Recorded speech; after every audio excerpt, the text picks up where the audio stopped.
Hello မင်္ဂလာပါအားကကျွန်တော်တို့စက်မှုတဲ့မိုးထက်မြန်မာကားဘော်ဒီအလုံးစုံပဲဖြစ်ပါတယ်ကျွန်တော်တို့မိုးထက်မြန်မာကားဘော်ဒီပြည်ရဲ့အလုံးစုံပါခင်တော့3ရုံရှိပါတယ်မန္တလေးမြို့မှာဆိုရင်ကျွန်တော်တို့ပထမတရုံကစက်မှုတဲ့132လမ်းနဲ့6.6နှစ်ကြာစက်မှုစုံ1မှာတရုံရှိပါတယ်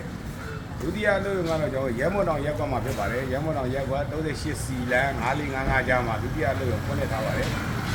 တတိယလို့ရုံကကျွန်တော်တို့ရင်းနှီးမျိုးပါပြောပါတယ်ရင်းနှီးမျိုးရက်ဝက်ကြီး30မန္တလေးလာကျူလမ်းမကြီးမေးတင်ကျွန်တော်တက်ဦးလမ်းတောင်ရက်ဝက်ကြီး30ရူဘီမက်ရဲ့မြေတောင်တိုးလေးမှာကျွန်တော်မန္တလေးလာကျူလမ်းမကြီးမေးတင်မှာပါဝင်လည်ထားခြင်းဖြစ်ပါတယ်ကျွန်တော်တို့ဘွဲတွေကအဓိကပြီးတော့ဝင်လာမှုရတော့ကားပေါ်ကြီးတွေကားစီးပုံနဲ့အမှားအကွဲကုန်းပေါ်နဲ့ကားစားပေါ်နဲ့တင်တဲ့လုပ်ငန်းများပဲဖြစ်ပါတယ်ခင်ဗျာကျွန်တော်ဘုရားမြတ်ကိုကားစီးပေါ်ကြီးကိစ္စလေးတွေကိုတိုင်းနေဆွေးနွေးကြတယ်ဆိုရင်ဖုန်းနံပါတ်399620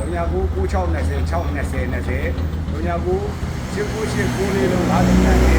39989895ဆိုတဲ့ဖုန်းနံပါတ်တွေကိုဆက်တဲ့တိုင်းနေဆွေးနွေးနိုင်ပါတယ်ခင်ဗျာအားလုံးကိုကျေးဇူးအများကြီးတင်ပါတယ်